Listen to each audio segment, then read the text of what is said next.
যুক্তরাজ্যের অক্সফোর্ডশায়ারের একটি খনিতে প্রত্নতত্ত্ববিদরা বিশ্বের অন্যতম দীর্ঘ এবং বিস্ময়কর ডাইনোসরের পদচিহ্ন আবিষ্কার করেছেন। এই আবিষ্কার নতুন আলো ফেলেছে সেই বিশালাকার জুরাসিক প্রাণীদের জীবন সম্পর্কে, যারা একসময় দক্ষিণ ইংল্যান্ডের ভূমিতে বিচরণ করত। এই যুগান্তকারী আবিষ্কারটি হয়েছে ডিওয়ার্স ফার্ম কুয়ারিতে, যেখানে 1990-এর দশকে কিছু ট্র্যাকওয়ে আবিষ্কৃত হয়েছিল। এবার অক্সফোর্ড বিশ্ববিদ্যালয়ের প্রাকৃতিক ইতিহাস জাদুঘর এবং বার্মিংহ্যাম বিশ্ববিদ্যালয়ের গবেষকরা যৌথভাবে কাজ করেছেন। এই স্থানকে বলা হচ্ছে ব্রিটেনের ডাইনো হাইওয়ে, যেখানে শত শত নিখুঁতভাবে সংরক্ষিত পদচিহ্ন পাওয়া গেছে, যা মধ্য জুরাসিক যুগের 166 মিলিয়ন বছর আগের। এই বছর খনির অন্য অংশে আরও বেশি ট্র্যাক পাওয়া গেছে। এক প্রান্ত থেকে অন্য প্রান্ত পর্যন্ত নতুন বিস্তৃত এই পথটি 220 মিটার দীর্ঘ, যা ইউরোপের দীর্ঘতম ধারাবাহিক ডাইনোসর ট্র্যাকওয়ে হিসেবে বিবেচিত। এগুলো সম্ভবত সিটিওসরাস নামক এক ধরনের সাউরোপড ডাইনোসরের পদচিহ্ন, 4 পায়ে চলা, লম্বা গলা, উদ্ভিদভোজী এবং দৈর্ঘ্যে প্রায় 18 মিটার। জীবাশ্মবিদ কার্স্টি এডগার বলেন, আমরা এমন কিছু উন্মোচন করছি যা আগে কেউ দেখেনি। এত বড় কিছু পাওয়া সত্যিই বিরল।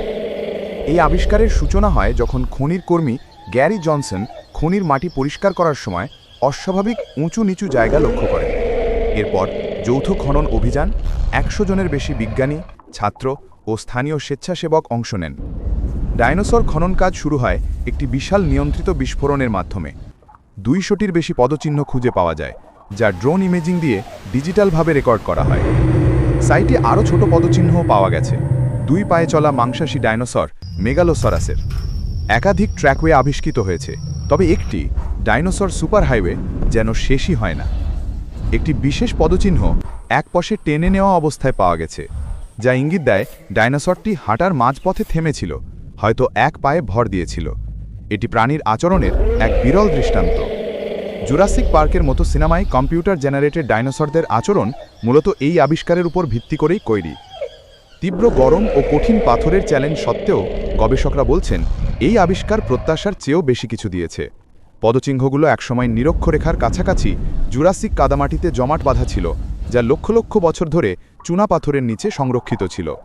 প্রফেসর বাটলারের ভাষায়, এই স্থান শুধু একটি বৈজ্ঞানিক সম্পদ নয়, এটি আবিষ্কারের গল্প এবং সেই বিশাল প্রাণীদের প্রতি আমাদের চিরন্তন মুগ্ধতার স্মারক, যারা একসময় আমাদের ভূমিতে হেঁটে বেড়াত। ভিডিওটি ভালো লাগলে সাবস্ক্রাইব করে পাশে থাকুন। ধন্যবাদ।